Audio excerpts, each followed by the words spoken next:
It was just a small commuter plane, buzzing back and forth from one town to another. A journey of 86 minutes, one of many that day. No one could ever have imagined that it would end like this, in drama and in death. Yet in 1995, two pilots with 26 passengers aboard managed to defy the laws of gravity for 9 minutes and 20 seconds, when their aircraft in effect lost the use of a wing, struggling home like a wounded bird. Help me hold it! Brace positions! Keep your heads down, everyone! Hold on, this is gonna be rough! But when their plane makes a miraculous crash landing with all passengers alive, their ordeal isn't over. What awaits them is even more horrifying. It's getting hot in here! Get me out! Tell my wife I love her! I have never before or since dealt with so much physical devastation and emotional upheaval and so much sorrow.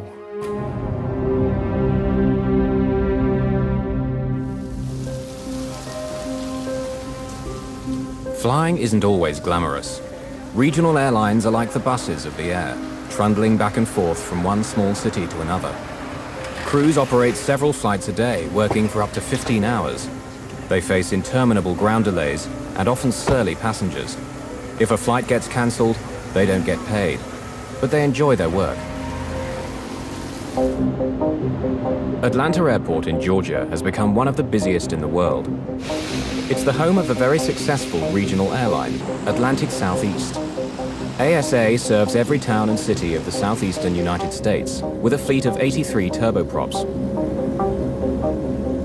In 1995, most of them were Brasilias built by the Brazilian firm Embraer. The Brasilia is a high-performance aircraft with state-of-the-art avionics and a top speed of 378 miles per hour. Today, after 18,000 successful flights, this Brasilia will take off for the last time. Takeoff check, below the line. I've got your lights. Captain Ed Ganaway and First Officer Matt Warmerdam have just flown in from Macon, Georgia. Turn the lights on. Going through the departure checklist, they're now ready for their second flight of the day, Flight ASA 529 to Gulfport, Mississippi. Hi. Hi there. Flight attendant Robin Feck has been with ASA for just over 2 years. Hi there. Her cabin is a cramped space, only 31 feet long. Most of her 26 passengers are seasoned business travelers, ranging in age from 18 to 69. Among them are 6 engineers, 2 deputy sheriffs, a minister, 2 Air Force personnel, and even an aspiring flight attendant. For them, the short trip to Gulfport, Mississippi is a routine journey. But they're half an hour late on their schedule already. Okay, power's set.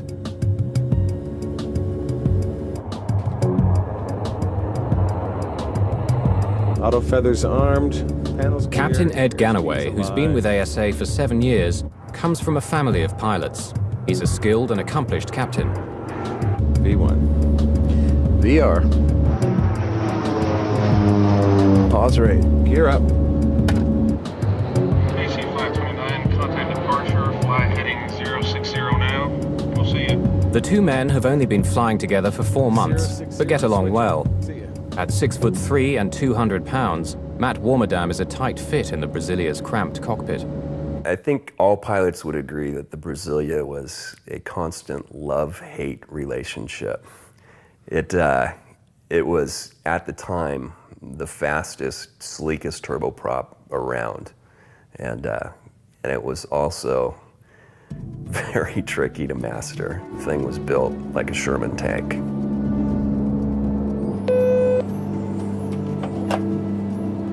Hey, Robin? Hi. It'll just be a couple more minutes like this. It's gonna smooth out.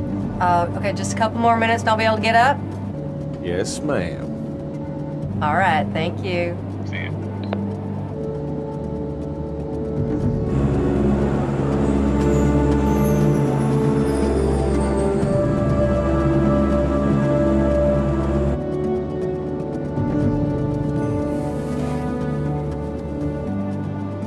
David McCorkill is a frequent flyer and works in the software business. He's on his way to an important meeting. Good afternoon, ladies and gentlemen. Welcome aboard. Aboard Atlantic Southeast Airlines Flight 529, service to Gulfport, Mississippi. We're passing through 13,000 feet. The captain has turned off the fasten seatbelt signs. However, if you are in your seats, we suggest that you do so with your seatbelt loosely around your waist, just in case we encounter any turbulence en route. Chuck Pfisterer, a nervous flyer, works for a paper company and is on his way to visit a new mill. AC 529, climb and maintain flight level 200. 200 AC 529. 20.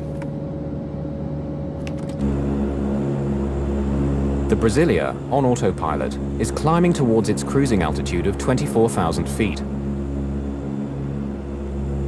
24. 24. But the plane will never make it to this altitude. Autopilot, engine control, oil. The sound of that Autopilot, was engine tremendous. It was as if someone had taken a baseball bat and hit an aluminum garbage can as hard as they could. It was just a gigantic crashing sound. And the airplane immediately lurched to the left. I heard a loud bang, and that's what, just shot me awake. Not knowing really what happened, I looked over and noticed everyone looking left out the window.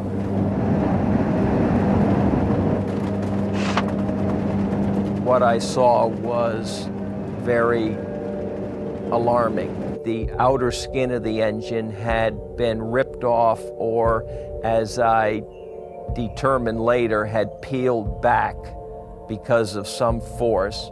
I could see the components of the engine itself, and I could see fluid leaving the engine and exiting the back of the wing.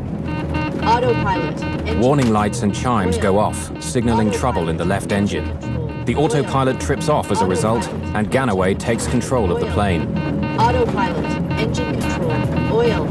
The plane is falling 5,500 feet a minute, the equivalent of over 90 feet every second. Oil from the destroyed engine is seeping into the air conditioning pack, bringing smoke into the cabin. Autopilot, engine control, oil. Back off. Autopilot, We've got the left engine out. oil. Left power lever. Autopilot, Flight idle. oil. Unaware that the left engine is destroyed, the pilot tries to adjust its propeller to improve the plane's lift. Oil. Left condition lever. Autopilot. Left condition lever. Feather. Warmadam attempts to feather the propeller, which means changing the angle of the blades in order to minimize air resistance. Autopilot. The warning light indicates fire in the left engine. Left condition lever. Fuel shut off. No matter what Ganaway does, the plane is still pulling violently to the left. He struggles to counteract it by pushing hard to the right, using both rudder and control column. I need some help here. Autopilot. I need some help on this. Oil. The force of the crippled wing pulling to the left is relentless. Without the efforts of the pilots to keep the plane stable, it would roll into a spin and spiral down into the ground, killing everyone on board. The engine has turned into a mass of misshapen, twisted metal, fatally weakening the wing's aerodynamic capabilities and dragging it down. The plane wants to keep turning left. The pilots must push hard right on the rudder to the limit to keep them flying straight. Captain Ganaway is confused. Feathering the propeller has not reduced the drag. He's so preoccupied with handling the emergency, he hasn't looked over his shoulder at the damaged engine yet. Oil. You said it's feathered? Autopilot. Engine. Big feather. Oil. The hell is wrong with this thing? Engine. I don't know. Oil. For now, the pilots are focused on the plane's vital statistics: heading, altitude, speed, and the power setting of its one good engine.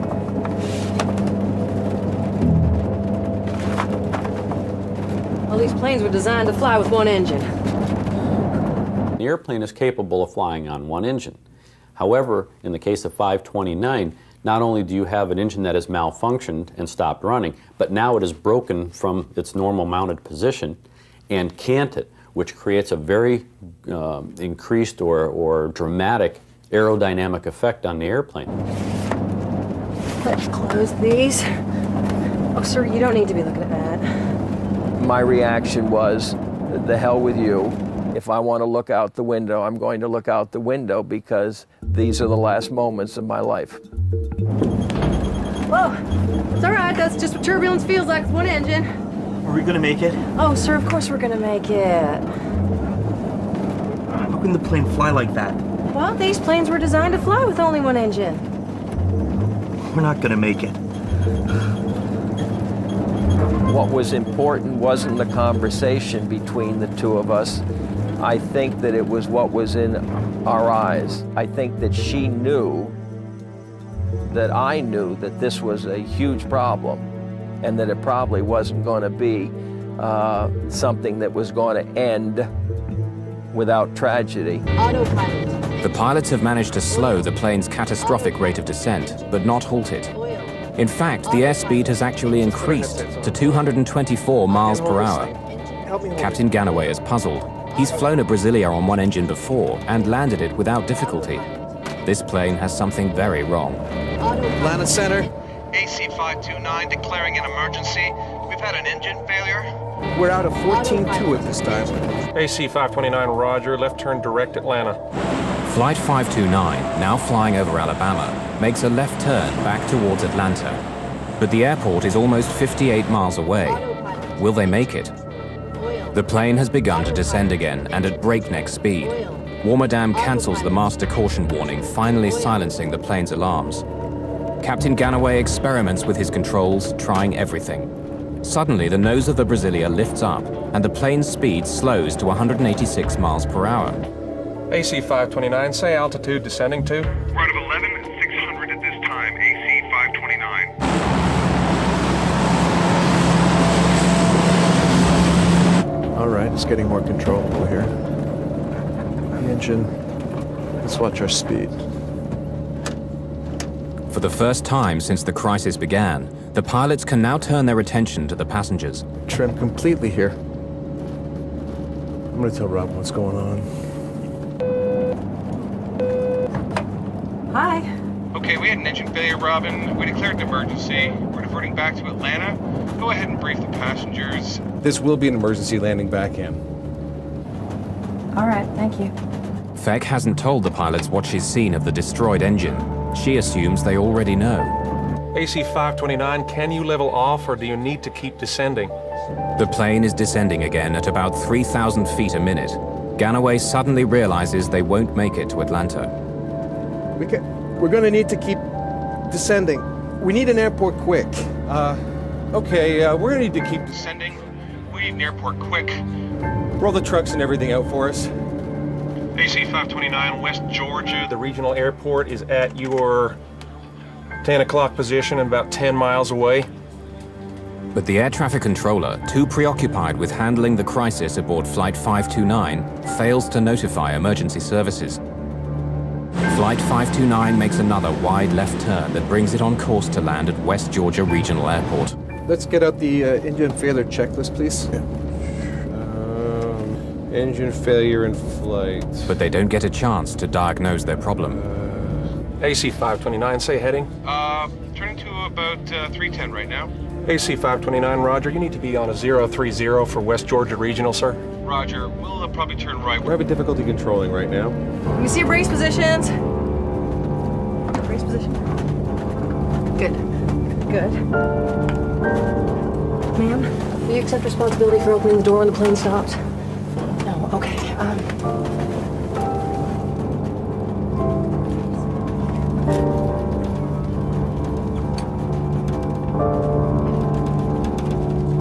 APU, if available, start. You want me to start it? We gotta bring this thing down. Put that off. Bring the ice off. Caution. Caution. AC-529. Say your altitude now, sir. Out of 7,000, AC-529. Trim, fail. Trim, fail. Oh, good start. AC-529, I missed that. I'm sorry. We're at a 6.9 right now. AC-529. Okay, it's up and running it. All right, go ahead. Caution. AC-529. West Georgia Regional is your closest airport. What kind of runway they got? Yeah, what kind of runways West Georgia Regional got? West Georgia Regional is... It's 5,000 feet. And is asphalt, sir. Okay, now I want you to remove any pens or sharp objects from your pockets. I want you to take off your glasses and pour any drinks into the pocket of the seat in front of you.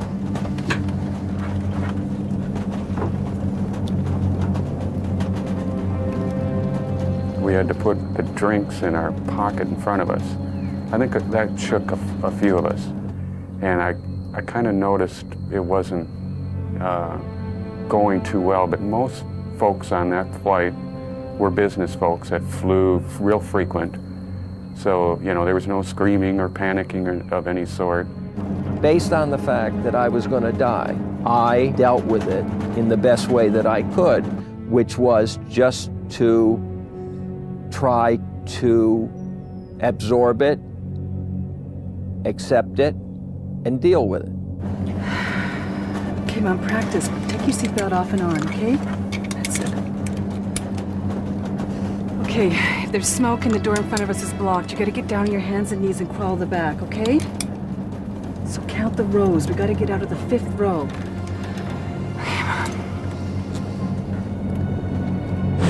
The plane is still losing altitude far too quickly. Can it make it to the airport in time? Atlanta Center normally only controls flights at altitudes over 11,000 feet. For the last 7 minutes, Flight 529 had been under this altitude, and now the controller is having trouble locating them.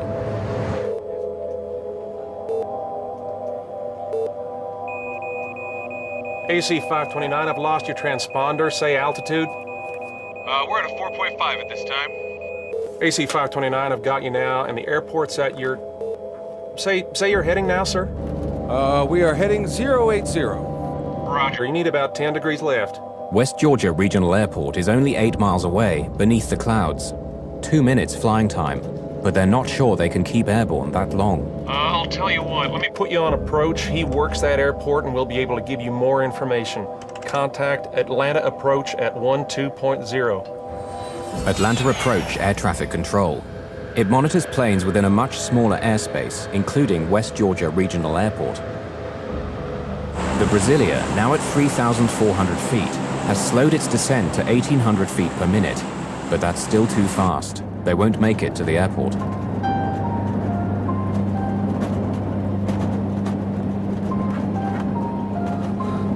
On some passengers' faces, looks of despair.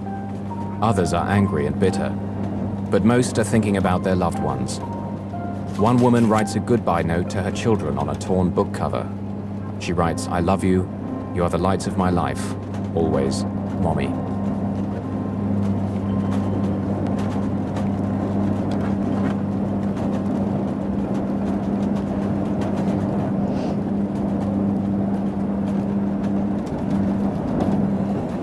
I think we should pray. 7 minutes have passed. For the first time, Captain Ganaway manages to catch a glimpse of the left engine. The engine's exploded. It's just hanging out there.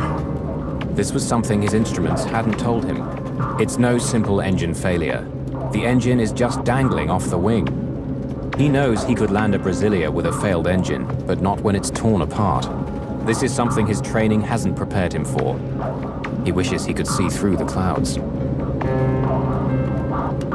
Atlanta Approach, AC 529. AC 529, Atlanta Approach here. Yes, sir, we're with you, declaring an emergency. AC 529, roger. Expect localizer runway 34 approach. And could you fly heading 180? 160. Localizer frequency. The controller's flight path will take the Brasilia several miles south before landing. Ganaway knows he doesn't have the extra minutes that this will take. We can get it in on a visual. Just give us the vectors, we'll go the visual. He asks for directions to take the plane straight in using the shortest possible route. Suddenly, they're out of the clouds, but the sight that greets them couldn't be worse. In front of them, no airport, only forest and villages. Captain Ganaway, who never stutters, does now. Single engine checklist, please. Where the hell is it?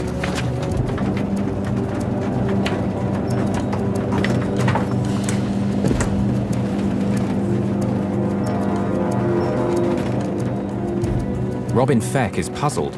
6 minutes earlier, Warmerdam had told her the plane was turning back to Atlanta, but all she can see now is Georgia countryside. Word of 1900 at this time? We're below the clouds, tell them. You routed 1900 now? Yeah, We're VFR at this time. Could you give us a vector to the airport? Turn left. Fly heading 040. Bear, the airport's at your about 10 o'clock and 6 miles, sir. Radar contact lost at this time.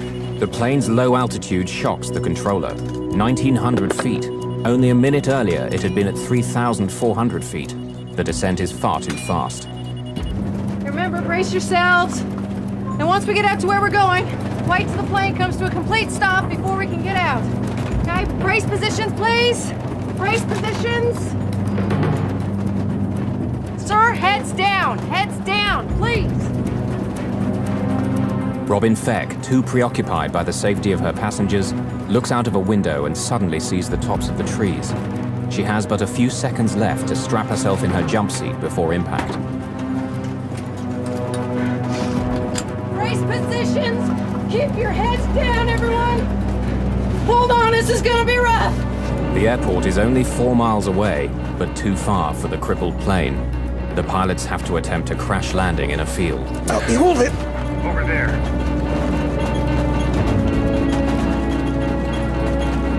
Help me hold it. Help me hold it. Here, 500. Here, 500. The plane's altitude voice alarm sounds, warning the pilots that they're flying too close to the ground without their landing gear lowered. Fucking land the plane. The pilots would attempt to land on the plane's belly. 100. Here, 100. Help me. Help me hold it. Help me hold it. Here, 100. Amy, I love you. These are the last words on the cockpit voice recorder. The plane is flying at 138 miles per hour and only seconds away from impact. 50. Here, 40. Here, 30. Here, 20. Here.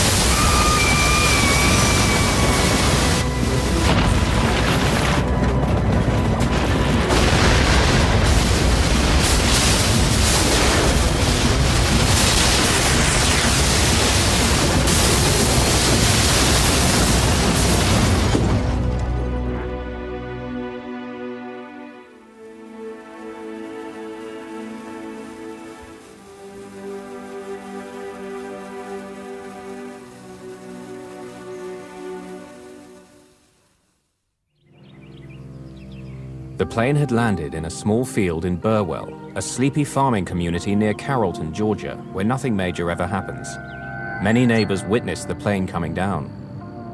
Bill Jetters and his wife lived in this house at the end of this field, angled directly in the plane's path. My wife was sitting at the kitchen table reading, and she said, "Bill, we better get out of here because the plane's going to hit the house." So about that time it started stopping. I said, "Well, you call 911 and I'm going to see if I can help at the plane." Emergency? Yes, we have a plane crashed in our backyard. A plane crashed? Yes, somebody out here currently. 8 minutes had passed since First Officer Warmerdam had declared an emergency and asked Atlanta Center for rescue vehicles to be alerted. But the controller hadn't passed on the message. Minutes would make the difference now between life and death. The local emergency services responded quickly, but were still many miles away.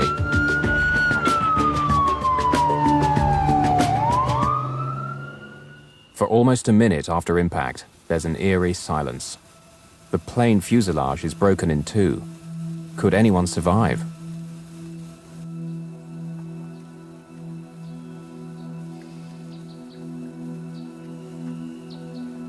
As the dust settles, all 29 people on board are miraculously alive, with only a handful seriously injured by the impact.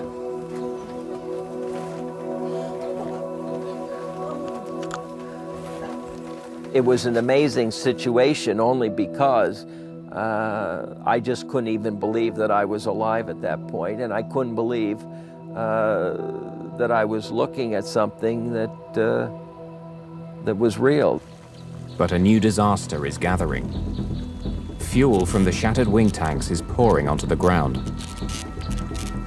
the last thing I remember is the sound of hitting the trees, and then I honestly don't recall impact.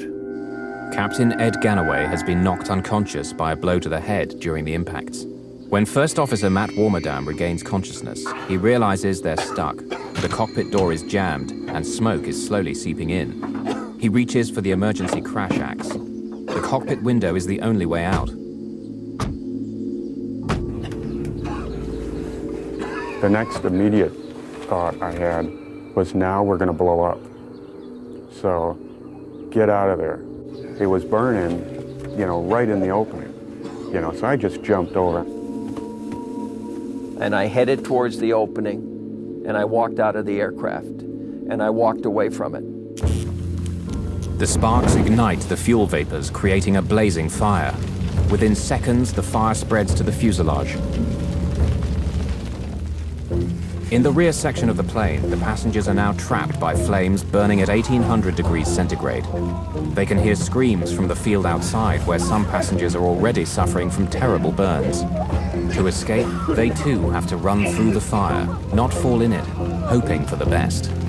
I turned back and I looked at the aircraft, and what I saw was that the opening that I had come through was basically fully engulfed in flames, and that the people that were exiting the aircraft were all on fire.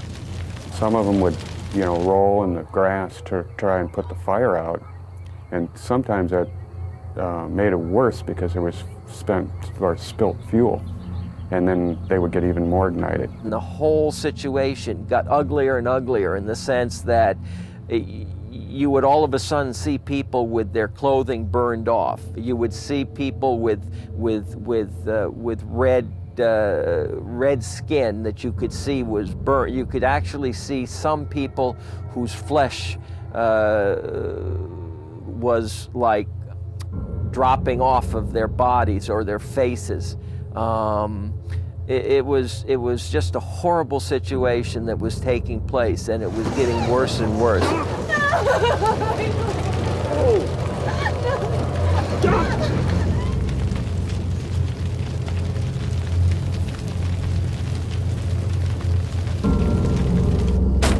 Matt Warmerdam, his right shoulder dislocated, is banging the axe against the window with his left hand.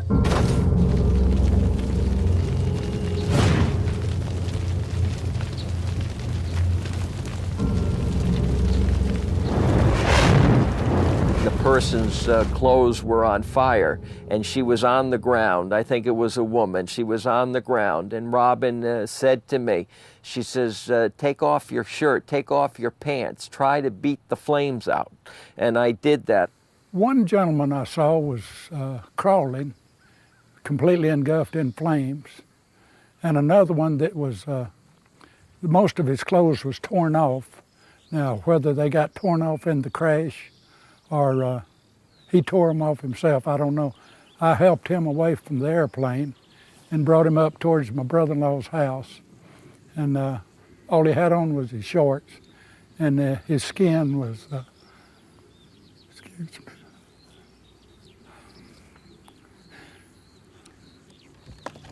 Well, being a paralyzed person myself, I knew that I couldn't do much for them. I was looking and I thought to myself, that'll be these people that on that airplane are seeing the last seconds of a normal life that they'll ever live.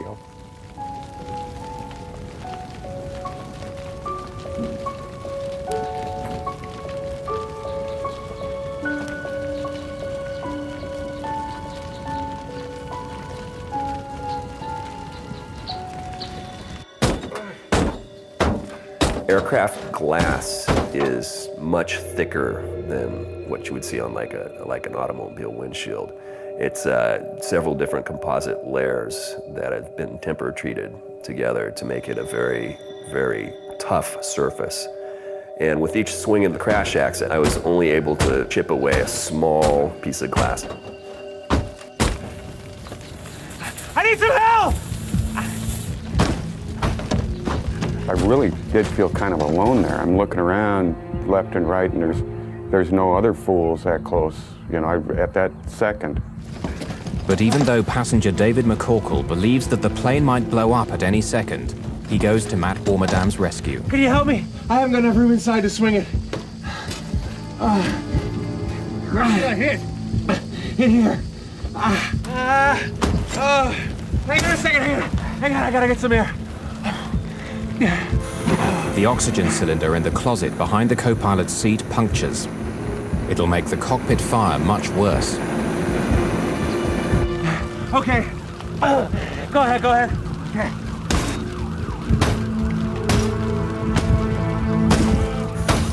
Stop a second. Let me see if I can squeeze out. Let's get you out of here. Stop pulling me. No, it's too small. Go ahead. By now, the rescue crews of the area have been notified. Firemen, police officers, paramedics, all are hurriedly on their way to the crash site. Will the fire trucks arrive in time to save Matt Warmerdam before the cockpit gets engulfed in flames?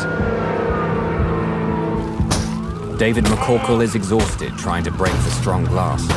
Suddenly, a heat flame pops at him from below the cockpit. He backs off, scared for his life. You aren't gonna let me die, are you? He has children, and he must think of them as well. How can he sacrifice his life for a man he does not know? Now, more determined than ever, he bangs even harder and faster. Then suddenly, the weakened axe head flies off. It's getting hot in here! Get me out! Guy Pope, a police officer, is the first rescue worker to reach the burning plane. I was about 3 miles from here when I received the call. And about halfway here, I could see the smoke, pretty heavy smoke. And I got out of the car and I ran up to the plane. And when I went around the nose of the plane, one of the passengers handed me a hatchet and said that the pilot was inside. And I took the hatchet and started trying to cut a bigger hole. I couldn't get around behind the cockpit because of fire. It was still burning pretty heavy, and there was an oxygen bottle there blowing the fire. And, you know, it's just one of them things. You see a man burn, you don't forget it. This is live footage taken with a video from the windshield of a Georgia State Patrol police car as rescue workers are arriving at the site.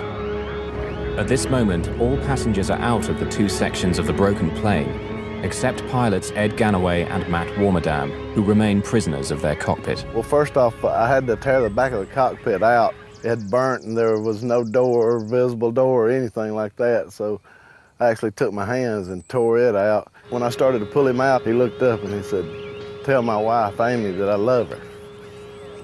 I said, "No, sir, you tell her that you love her, because I'm getting you out of here." Inside the ambulance, I worked with him, and I thought that probably he would not make it. I took his name badge and pinned it on his underwear, which was the only thing I'd left on him, trying to cool him down, because I thought that if he died, at least someone would know who he was. Surprisingly, Matt was aware of everything around him, and he kept trying to assure me that things were going to be okay. He was comforting me, because at that particular time I was crying. Matthew actually took his burned hand and wiped a tear away. They found Captain Ganaway dead in the cockpit. He had struck his head on impact and never regained consciousness. He died of burns and smoke inhalation.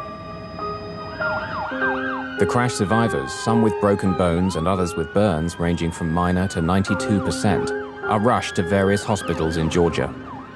13 passengers were brought to Tanner Hospital in Carrollton, 15 minutes away, where Code Black was immediately applied, meaning everybody helps. Dr. Bobby Mitchell, after working a night shift, was awakened. He was responsible for treating 4 survivors, including flight attendant Robin Feck. When I got to the hospital, some of the people that had survived the plane crash were already here. The smell was initially just a wave of jet fuel that just hit you as the door opened, and then that was mixed with just a pungent, horrible odor of burned flesh.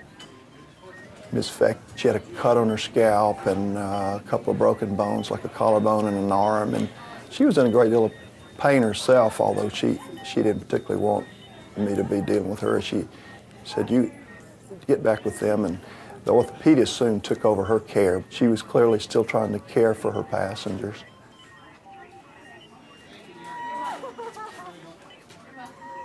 When a patient suffers a severe burn, the skin is violated, and the skin really is the major part of your immune system. So people that have been horribly burned, that initial defense is violated, and infectious organisms harmful to the body can very easily get in, and your immune system can just handle so much. When they are able to survive for a period of weeks, it is not uncommon for them to die from other organ failure, which is what happened to a lot of the people that were on Flight 529. I have never before or since dealt with so much physical devastation and emotional upheaval and so much sorrow and horror and sadness in one place at one time than we did on that day in this little small town hospital. After a long day treating the horribly burned passengers and witnessing the courage of some of them, Dr. Mitchell was asked to assist the autopsy on Captain Ed Ganaway. I looked down at him and kind of put my hand over on, I told everybody, I hope wherever his spirit is that he knows what a good job he did. And I just said, you know, you're the hero. I hope you know it, Captain Ganaway.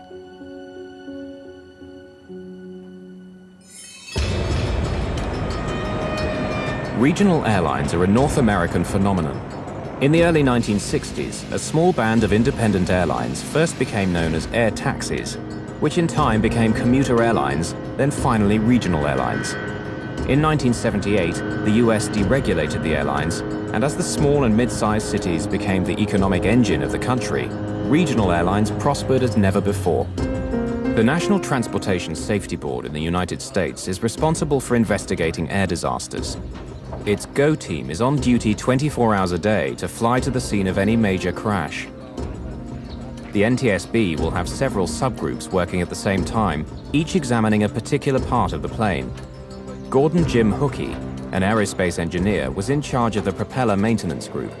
We went out to the crash site, and in the usual fashion, you just kind of look around and get a feel for where all the pieces are. We came along the propeller assembly that was missing. Looking down through the dirt, we could see the telltale marks, the beach marks along the fracture surface that indicated it might have been a fatigue fracture. During the last 10 minutes of Flight 529, no one on board the plane suspected that the engine failure had been caused by a propeller blade fracture.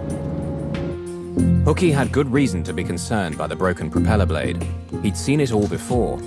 4 years earlier, another ASA Brasilia had nosedived and crashed in woods in Georgia, killing all 23 people aboard, including former US Senator John Tower of Texas and Space Shuttle astronaut Manly Sonny Carter.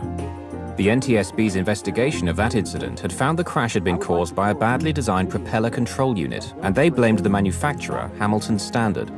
Then in March 1994, just 17 months before ASA 529, on 2 separate commercial flights, identical propeller blades broke from metal fatigue over Canada and over Brazil. In both cases, the aircraft involved managed to land safely. These accidents pointed to serious problems in Hamilton Standard propellers and became a major crisis for the company. Airlines were ordered by the government to carry out an inspection of all the 15,000 propeller blades in service. Investigators found that the broken propeller had been declared suspect and sent back to Hamilton Standard for inspection. When the ASA mechanics took the blade off the hub, as soon as they turned it over, we marked down the serial number.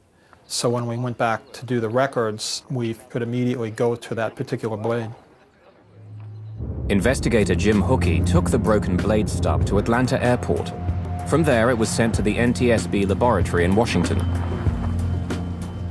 By next morning, blade number 861398 was being examined under a scanning microscope. Investigators found telltale deposits of chlorine, a corrosive substance known to eat into the inner walls of the propeller blade. So then the question becomes, where did the chlorine come from? In 2 of the previous propeller failures, the problem had also been traced to corrosion caused by chlorine in the inner wall of the blade. Flight 529's blade had also snapped off 13.2 inches from the hub, very similar to the 2 previous blade failures. Under the microscope, NTSB scientists saw that 2 cracks along the inner wall of the blade had joined to form a single fissure. This had grown and grown until it circled the blade, at which point it snapped under the stress of normal operation. But the NTSB scientists noted something else. On the inner surface, extending about 1.5 inches from the fracture, there was a series of sanding marks. Hookey set off to Hamilton Standard, intent on getting the maintenance records for the propellers. What had been done to the blade when it had been recalled? At the factory, Hookey examined the blade's repair reports. He noted the initials of the technician who did the work, CSB, Christopher Scott Bender. He was a young technician who worked at a Hamilton Standard propeller repair facility. Christopher Bender had watched the news of the accident on television, little realizing how he was involved in the accident. I saw the Hamilton Standard prop on it, and I was like, I hope this is not a prop failure. It was just kind of the back of my mind, and that morning they were like, you know, the NTSB is down there, FAA is investigating, and they've called in some of our engineers to go also down there, and it might be a prop failure. And as soon as I heard that, my heart just sank. I was like, you know, I think I might have even cried a little bit because I was just, you know, just emotionally overwhelmed that, you know, something I had put my hands on, the procedure that somebody trusted me to do failed, and because of that, somebody had died. After discovering the technician who had last worked on the propeller blade that caused the crash of ASA 529, the NTSB now had to find out how the blade had passed inspection. Propeller blades are hollow. Inside, weights are inserted to balance the prop. They're kept in place by a cork soaked in chlorine. It was the chlorine that had caused the corrosion in the previous accidents. However, on this blade, Bender had been unable to detect any evidence of corrosion. He then did what he'd been told to do: polish the inside of the blade. The draft accident report we present to you today involves Atlantic Southeast Airlines Flight 529. The NTSB found that by polishing the blade, Hamilton Standard had unwittingly removed all traces of the crack, and a later, more thorough ultrasound examination couldn't detect it. The NTSB asked for more accountability for management at Hamilton Standard. And so the final report read, the fracture was caused by a fatigue crack from multiple corrosion pits that were not discovered by Hamilton Standard because of inadequate and ineffective corporate inspection and repair techniques, training, documentation, and communications. Some final questions still needed to be answered. Why had the broken propeller blade destroyed the engine? In previous incidents, the entire propeller had fallen away harmlessly. But on Flight 529, blade loss unbalanced the propeller and led to uncontrollable high-speed shaking as the engine shuddered in its mountings.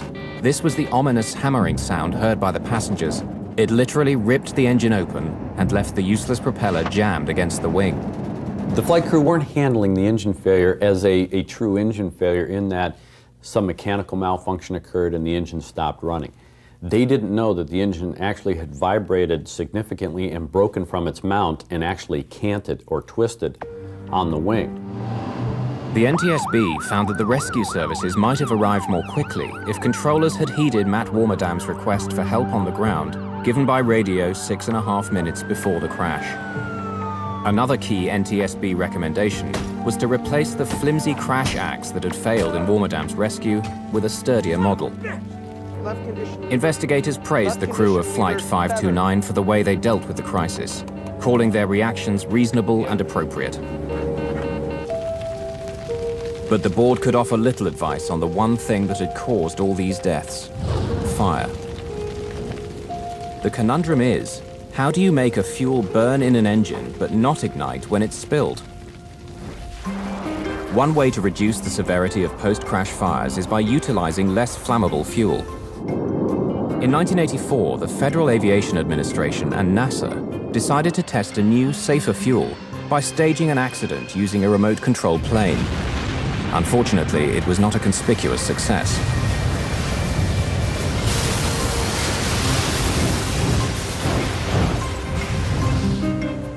But the US Navy has been using a safer form of jet fuel called JP5 since the 1950s, yet it's not used in commercial aviation. The primary reason that civilian sector commercial aviation has not gone to a lower flammability fuel is the question of availability and distribution and the cost. It costs more to produce a JP5. Everything comes down to money. What's it going to cost to develop a system? What's it going to cost to implement the system? What's it going to do for the overall safety of the airplane, and who's going to pay for it? Personally, from a safety standpoint, I'll pay $2 extra in my ticket to know and to have that security. Until a solution is found, there will continue to be stories like ASA 529. On impact, everyone on this flight had survived, but the subsequent fire became the killer. For the victims of the fire, recovery has been a slow, painful, and excruciating process. First Officer Matt Warmerdam was burned on 42% of his body. Some other survivors suffered up to 90% burns. Treatment included daily baths and removal of dead skin from burn wounds. There would be years of skin graft operations, the 24-hour-a-day wearing of pressure garments to minimize scarring, chronic itching and soreness, and daily physical therapy. Your ability to sense and feel through those areas is permanently changed for the worse. Temperature control is lost. When you walk from an air-conditioned building into the outside, you take for granted that your body starts accommodating that either by sweating or redirecting blood flow. People with burns, especially horrible, large surface area burns, that's lost forever. They have to plan everything they do. They have to plan where they're going to be and the clothing much more carefully. So there are emotional and physical things both that are lost forever. My medical treatments were quite extensive. I think I honestly have lost count how many surgeries I had to go through to get back to the point where I could fly again, but it's got to be somewhere near 50, including all the skin grafting things that they had to do in the hospital and as such. Psychologically was tough in the beginning. There I was, happy to be finally starting my career as I had dreamed it from my childhood, and it was suddenly ripped away. And that was tough. There was a lot of long nights talking with Amy, trying to get over the pain and despair of all that. I did have trouble getting my life back in order. It caused me to drink more than I had before. I think at the plane crash, it just took the last bite. And I stayed in the fire service for a while after that, but my heart was never in it again. I quit my job as I was a vice president of a software company, traveling a lot, making very good money. And I went to work as a buyer in Alaska. I also reconnected with my ex-wife, and we got remarried, moved down to South Carolina, and had all our kids move in with us. So, yeah, I did change my life. It helped me to kind of put a lot of things in perspective, including not only how I acted myself, but also how I treated other people. First Officer, 1 year after the crash, the Military Fraternal Organization of Pilots bestowed its prestigious medallion on Matt Warmerdam for his part in saving the lives of his passengers. He accepted it in honor of the crew.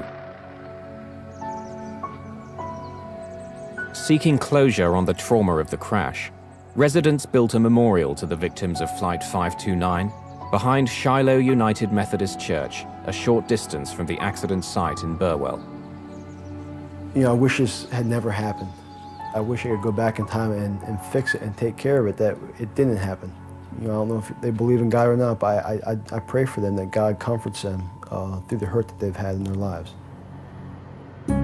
Much has changed for the company that manufactured Flight 529's propeller. Now renamed Hamilton Sundstrand, it's part of the giant United Technologies Aerospace and Defense Group. Flight 529 was the last time that one of its propellers failed in flight. Its inspection and repair process was made more stringent, in some cases exceeding FAA requirements. Since the 3 blade failures, there have been none whatsoever. Of the 29 people aboard ASA Flight 529, only 8 escaped with minor injuries. Of the 21 others who received major injuries and burns, 10 subsequently died. Flight attendant Robin Feck declined to be interviewed for this film. Still suffering from the pain and anguish of that terrible day, she's never worked as a flight attendant again. The best thing I ever could have done for myself was that day 2 years ago when I'd finished training and took the controls of a ASA plane and flew again. I stubbornly recaptured my dream. And now that I'm doing it again, it's just been a joy. It's what I do. It's what I love. It's what I always wanted to do with my life, and I'm doing it again.